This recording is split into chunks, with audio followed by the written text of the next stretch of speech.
Les déclarations hostiles aux réseaux sociaux se multiplient et lorsqu'elles viennent de ceux qui les ont créés, elles prennent une autre dimension. Ce mois, dans Vanity Fair, c'est l'un des inventeurs du web, Tim Berners-Lee, qui a lâché la bombe. Voici ce qu'il dit. Le web a desservi l'humanité au lieu de la servir et a échoué sur de nombreux points. Et il n'est de loin pas le seul à le penser, jusque dans la Silicon Valley elle-même. Martina Shiba.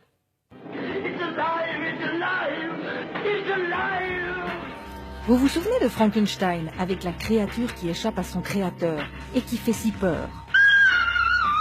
Eh bien, à la Silicon Valley, c'est un peu pareil. Les créateurs des réseaux sociaux ne likent plus ce qu'ils ont eux-mêmes fabriqué.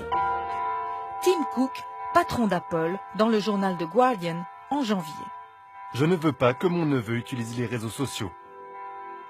Jaron Lanier, pionnier de la réalité virtuelle et qui vient de publier 10 arguments pour quitter les réseaux sociaux tout de suite. Je ne peux plus appeler ça des réseaux sociaux. Je les appelle des empires de modification du comportement.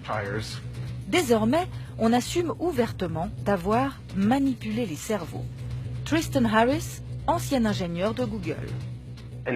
Dans les années 70, quand vous parliez au téléphone, il n'y avait pas des centaines d'ingénieurs de l'autre côté de l'écran qui savaient parfaitement comment fonctionne votre psychologie. Sean Parker, cofondateur de Napster et qui possède des parts de Facebook. Notre réflexion était comment capturer un maximum de votre temps et de votre attention. Pour ça, nous devions vous fournir des pics de dopamine. Par exemple, on a créé des likes sur vos posts pour vous pousser à continuer. Autre exemple, l'autoplay, les vidéos qui partent sans que l'on ait besoin de cliquer. Le but est de provoquer une addiction. Chamath Palihapitiya, ancien vice-président de Facebook. Nous avons créé une machine qui déchire le tissu social. En fabriquant des outils qui sécrètent de la dopamine à répétition et du plaisir immédiat, nous avons détruit le fonctionnement de la société. Signe révélateur, les papes du numérique mettent tous leurs enfants dans cette école Waldorf. Pédagogie, zéro écran, zéro ordinateur, zéro robot. Plusieurs d'entre eux ont d'ailleurs créé un centre de technologie humaine. Objectif, reprendre le contrôle d'une société prise en otage par la technologie. L'affaire de chacun. Ce que je peux contrôler, c'est ma décision de ne pas utiliser cette merde et de ne pas laisser mes enfants utiliser cette merde.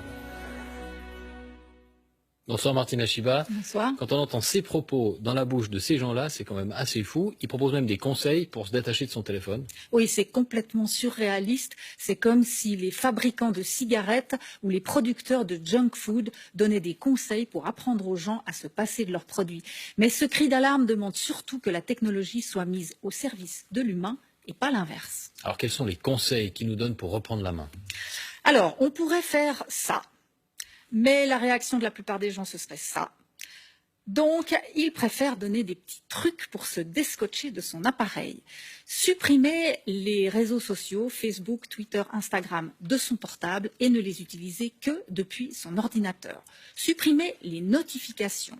Elles sont en rouge exprès pour attirer l'œil. Ne garder que celles qui permettent de communiquer avec des personnes réelles, donc téléphone, messagerie. Mettre tout en gris. J'ai testé, je vous assure, ça calme parce que les couleurs sont spécifiquement étudiées pour rendre votre écran sexy. Pour ça, il vous suffit d'aller dans Réglages, Accessibilité, modifier l'affichage et filtre de couleurs. Ne gardez sur l'écran principal, sur la homepage, que ce qui est strictement nécessaire. Et enfin, ne pas utiliser le téléphone portable comme un réveil. Trouvez autre chose. Ça évite que ce soit le premier geste en se levant et le dernier geste en se couchant. Alors, dit comme ça, ces conseils semblent un peu basiques, un peu gnangnan, mais essayez déjà de les appliquer. Vous verrez, c'est pas si simple. Allez, courage. Merci beaucoup Martina. Je vais mettre mon téléphone de côté du coup. Voilà, c'est fait. Merci beaucoup.